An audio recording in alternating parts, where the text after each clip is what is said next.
26 morts, c'est le bilan provisoire du naufrage du bateau MV Mutambala sur le lac Tanganyika au Katanga. La surcharge serrée à la base de ce nouveau drame. Et en attendant le discours du chef de l'État, vous avez suivi hier vendredi sur nos antennes le nouveau film Congo debout, État de la Nation en 2014. Nous parlons de ces documentaires qui revient sur les réalisations de Joseph Kabila dans ce journal avec Jean-Marie Kassamba, coordonnateur de la visibilité de la révolution de la modernité. Nouvelle édition du journal sur Télé 50, bienvenue à tous.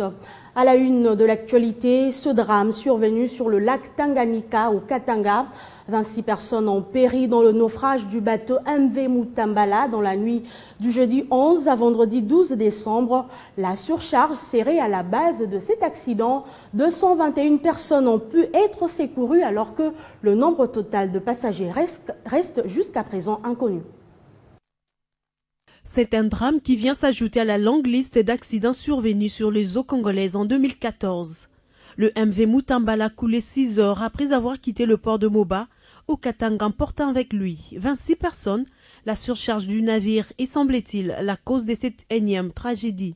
2 bateaux, le Raya et le Kako, envoyés respectivement d'Ouvira et de Kalemi, ont pu secourir 221 rescapés, alors que le commissaire maritime a été arrêté. Selon le premier témoignage recueilli auprès de survivants, le bilan pourrait s'alourdir vu le nombre important de passagers qui ont pris place à bord du bateau au départ de Moba. Et c'est justement le nombre exact de personnes qui restent jusqu'à présent inconnues. Ce naufrage intervient après celui d'une autre embarcation, Mama Onja, survenue il y a 1 mois et demi à Ouvira, au nord de Kalemi. 5 personnes avaient trouvé la mort et 11 autres étaient rescapées, en plus de 7 membres d'équipage. Sur place, l'on pointe du doigt les services maritimes et les armateurs de bateaux qui se passent des règles élémentaires de la navigation comme responsables de ces drames. Autant dire que les autorités provinciales de transport ont fort à faire pour juguler les morts inutiles sur les eaux congolaises. Les nouvelles de la Chambre haute du Parlement. Les sénateurs ont adopté en deuxième lecture la loi de finances 2015. Le budget est désormais évalué à près de 8,49 milliards de francs congolais avec un accroissement de près de 80 millions de dollars par rapport au budget voté à l'Assemblée nationale. Charlotte Iwaba. Le projet de loi 2015 voté au Sénat est revu à la hausse. Il est estimé à 9,2 milliards de dollars américains. Pour le président de la commission économique du Sénat, Mabi Mulumba, les 80 millions de dollars supplémentaires proviendront des recettes additionnelles, notamment du secteur minier. Le gouvernement devrait de ce fait mettre fin à des allègements fiscaux au profit des industries minières, décidés au moment de la dernière crise financière.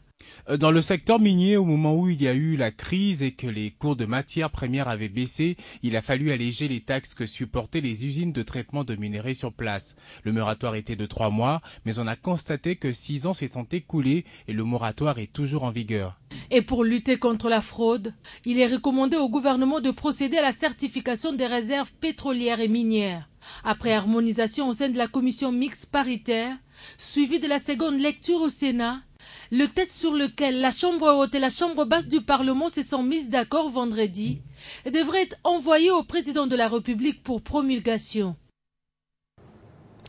La RDC aujourd'hui, c'est le titre du nouveau film sur les réalisations du président Kabila diffusé vendredi soir sur Télé 50. Ce documentaire de 28 minutes revient sur les 13 ans de pouvoir de l'actuel chef de l'État arrivé à la tête de la RDC peu après la mort de son père en 2001. Je vous propose un extrait.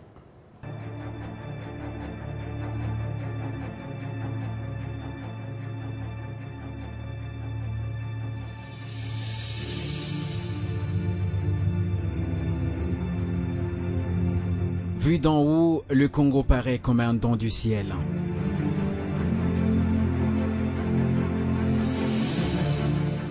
Plus on se rapproche, plus on se rend compte du gâchis dû à tant d'années d'incertitude et de rendez-vous manqués.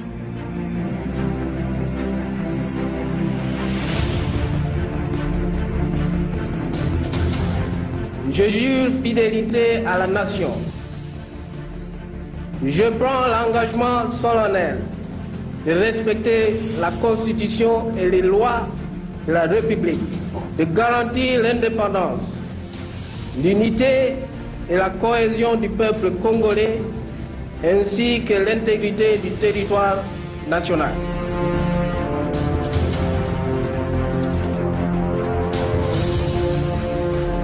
Vous savez tous où en était mon pays il y a à peine 13 ans. Je suis heureux de vous dire ce jour que la République démocratique du Congo est de nouveau un pays debout.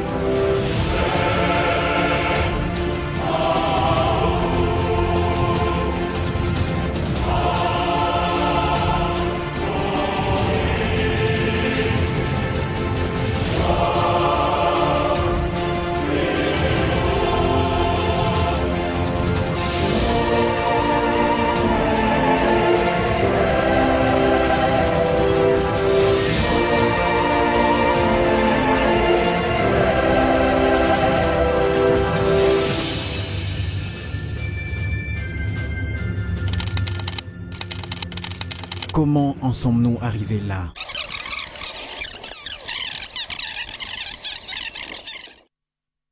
Et pour parler de ce film, nous recevons Jean-Marie Kassamba, il est coordonnateur de la visibilité de la Révolution de la modernité. Bienvenue. Merci. Alors, un film sur les réalisations du chef de l'État, est-il nécessaire? À quel besoin répond-il?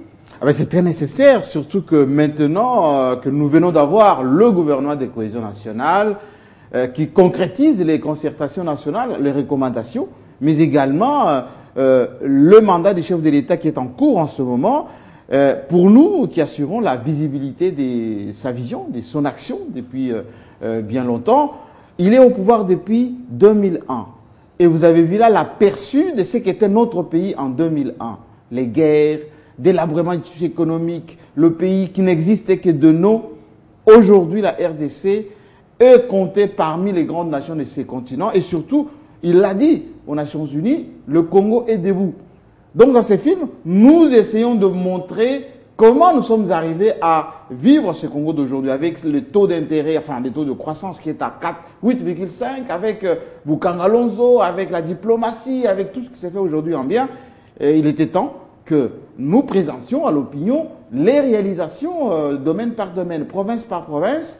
Et ces films est diffusé sur l'ensemble des chaînes nationales, on l'a mis également sur YouTube, pour que ceux qui sont à travers le monde se saisissent de la réalité du Congo d'aujourd'hui. Peut-on prendre ce film comme un bilan de Joseph Kabila avant 2016? Non, ce n'est pas un bilan, c'est tout simplement une photographie. La photographie du Congo d'aujourd'hui. Parce que souvent, quand les gens parlent, ils ne se rendent même pas compte de mutations, de changements profonds qui s'impriment dans notre pays, chaque jour qui passe. Et vous allez voir que dans ces films, si vous l'avez, vous avez là une espèce de perspective du Congo d'aujourd'hui. Le Congo qui a tellement changé que ceux qui étaient il y a 10 ans, 20 ans ici à Kinshasa ou à travers nos provinces, ceux qui reviennent aujourd'hui, ils sont complètement perdus. Donc il fallait leur donner de la matière. Et pourquoi avez-vous choisi la veille de 2016 pour faire ce film qui retrace les 13 ans de Joseph Kabila? Non, ce n'est pas la veille parce que nous, chaque année, nous présentons un peu, je dirais, la cartographie de notre pays, réalisation par réalisation. La visibilité que nous assurons, c'est une visibilité des faits, la visibilité du réel de notre pays. Aujourd'hui, le Congo a des comptes à rendre aussi au monde en termes de son existence en tant que pays. Nous existons parce qu'il y a quelqu'un qui travaille au jour le jour pour que le Congo existe, qui travaille avec l'ensemble des Congolais pour que le Congo tienne. Parce qu'il suffit d'une petite étincelle, madame, eh bien, on revient 20 ans en arrière en termes d'échec, en termes de retard. Le pillage de 2011, enfin de 1991-1993, ça nous a plongé dans 20 ans de retard. Aujourd'hui, nous avons gagné peut-être 10 ans, 15 ans. Il ne faut pas qu'on puisse revenir en arrière. Et on va terminer avec cette question sur la réalisation de ces films. Alors, quelles sont les difficultés rencontrées et qui y travaillait concrètement? Écoutez, d'abord, c'est la cellule, qui est la nôtre, qui travaille depuis les 5 chantiers et qui continue à faire ce travail. Cette fois-ci, nous avons fait appel à tous les services de l'État, à ceux qui travaillent notamment dans la réalisation de la révolution de la modernité du président de la République, c'est-à-dire les images de la présidence de la République, nos collègues de Ramazani, Yvon Ramassani, Jean-Pierre Moutamba, les autres, coordonnés par M. Ikanga, qui s'occupe du partenariat avec nos partenaires chinois pour avoir plus d'éléments, plus de consistance dans les éléments que nous donnons, parce que ce sont des faits réels, des chiffres réels que nous donnons. Ça va être fait sous forme écrite, qui sera mis en ligne, mais également ça sera mis à la disposition de l'ensemble de la population, des étudiants, des intellectuels qui doivent mieux apprécier les Congos avec de vrais faits, des chiffres. Merci Jean-Marie Kassamba pour toutes ces précisions. Je rappelle que vous êtes coordonnateur de la visibilité de la révolution de la modernité. Merci madame.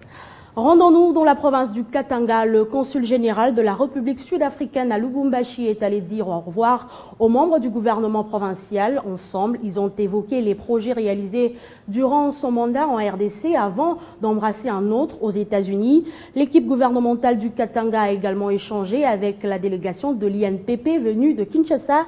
Ils se sont penchés particulièrement sur le projet de construction d'un centre de formation professionnelle à Lubumbashi. Laetitia Massimango. Le consul général d'Afrique du Sud à Lubumbashi est allé dire ses adieux au gouvernement provincial.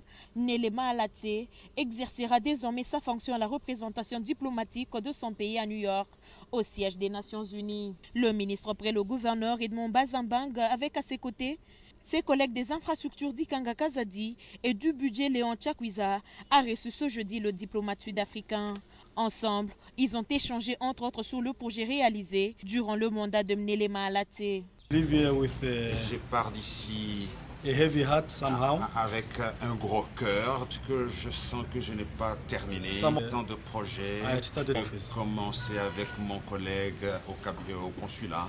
Et je travaille avec le vice-consul et toute l'équipe au consulat. Mon point de vue, c'est qu'ils seront en mesure de continuer avec ces projets. Edmond Bazambang recevra aussitôt après le DG de l'INPP, Maurice Chikuyaka Mbe. Ce dernier était à la tête d'une forte délégation de l'agence japonaise de coopération internationale. L'entretien a porté sur le projet de construction au Katanga d'un centre moderne de formation professionnelle en faveur des jeunes. D'ores et déjà, le projet a bénéficié d'un terrain de la part du gouvernement provincial. Nous avions un problème sérieux pour trouver un terrain convenable pour la construction de ce site qui est assez imposant. Nous avions besoin du concours du gouvernement provincial pour avoir un terrain capable d'abriter toutes ces constructions-là.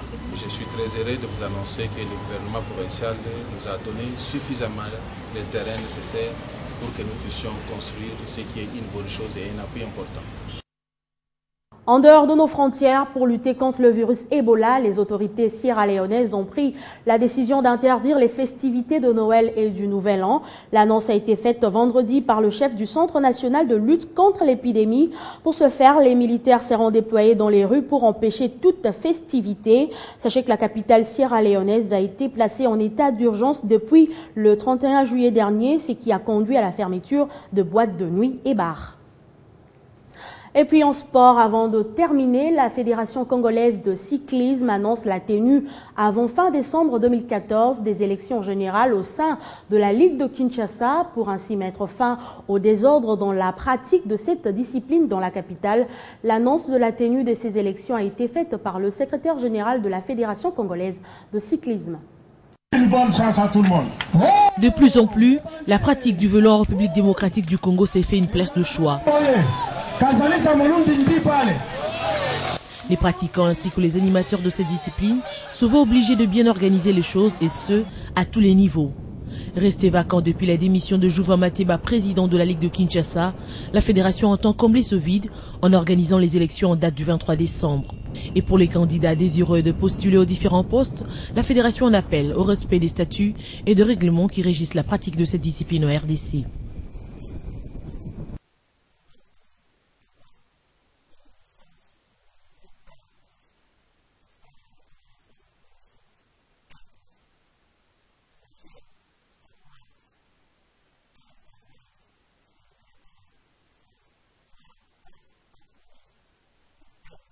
Il faudra en outre remplir les conditions d'éligibilité telles que fixées par la fédération en collaboration avec la commission électorale déjà mise en place pour voir sa candidature retenue.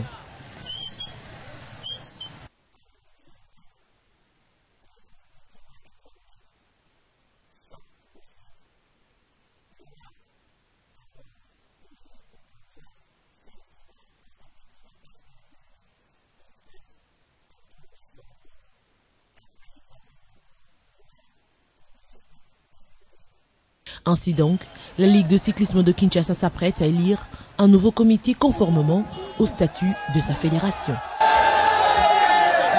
Voilà qui met fin à ce journal. Merci.